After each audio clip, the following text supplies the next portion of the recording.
qui fait en sorte qu'il y a une grande fierté au niveau national. Mais derrière cette fierté, il faut avoir les conditions qui peuvent vous encourager dans la meilleure dynamique. Je voudrais aussi vous dire une chose, c'est que vous le savez tous, le président de la République, le colonel Mamadi Doumbouya, a été clair. La jeunesse est une priorité. Et aujourd'hui, il encourage non seulement cette jeunesse, mais il encourage aussi l'excellence de cette jeunesse. Donc je pense que vos résultats, il a suivi certainement vos résultats et il sait ce que vous êtes en train de faire aujourd'hui. Donc j'irai faire des propositions concrètes au président pour qu'on mette les jeunes filles dans les meilleures conditions, non pas pour leur donner de l'argent, mais pour qu'elles puissent effectivement être dans une structure qui leur permette de continuer à être des sportifs de haut niveau, de gagner leur vie, d'être nourris. Et quand ils seront un peu plus âgés, de leur permettre aussi d'avoir une épargne. C'est-à-dire qu'ils peuvent avoir de l'argent quand ils seront un peu plus âgés. Cet argent pourra être récupéré pour pouvoir effectivement démarrer déjà une vie. Donc ça...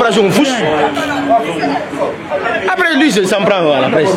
Pour gagner une compétition, il faut se préparer. La Coupe du Monde, c'est demain. Une fois qu'il y a une date fixée, ça veut dire que vous partez contre tous les jours, les minutes s'égrènent. Donc nous devions continuer à nous préparer. On ne veut pas être figurant.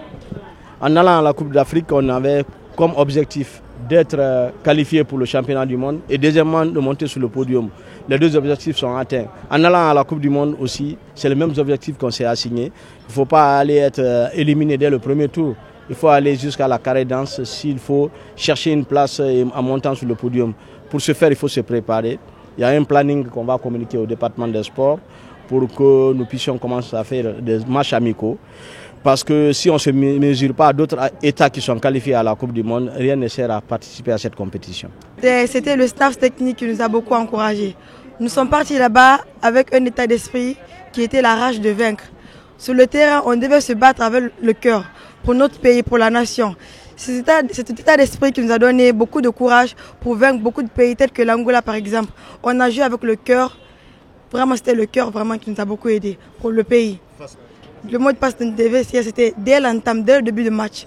On cassait tout, on jouait avec le cœur.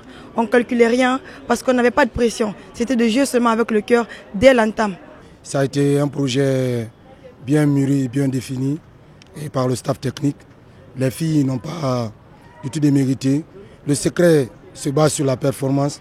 La sélection a été faite de façon très sélective, mais basée uniquement sur la performance. Et la performance individuelle qui compte beaucoup. Et c'est ce qui fait qu'aujourd'hui, les résultats que vous voyez devant vous ne sont pas une surprise pour nous. Vous savez, toute œuvre humaine n'est pas parfaite. Et nous, le travail qu'on a eu à faire, certes, on voulait avoir le titre. Mais bon, on n'a pas le titre, on s'est maintenu à notre place.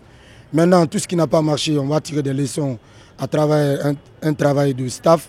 Et avec le DTN, avec tous les membres du staff, on va tirer des leçons, ce qui a marché, ce qui n'a pas marché, et mettre un accent particulier sur les préparatifs par rapport au championnat du monde. Vous savez, quels que soient les moyens que la fédération dispose, la plus belle femme ne peut donner que ce qu'elle a. Nous lançons un appel solennel au ministère et à l'État guinéen et de nous mettre dans les conditions les plus minimes afin que nous puissions faire une très bonne préparation et pour que nous puissions rivaliser face aux meilleures nations de handball du monde.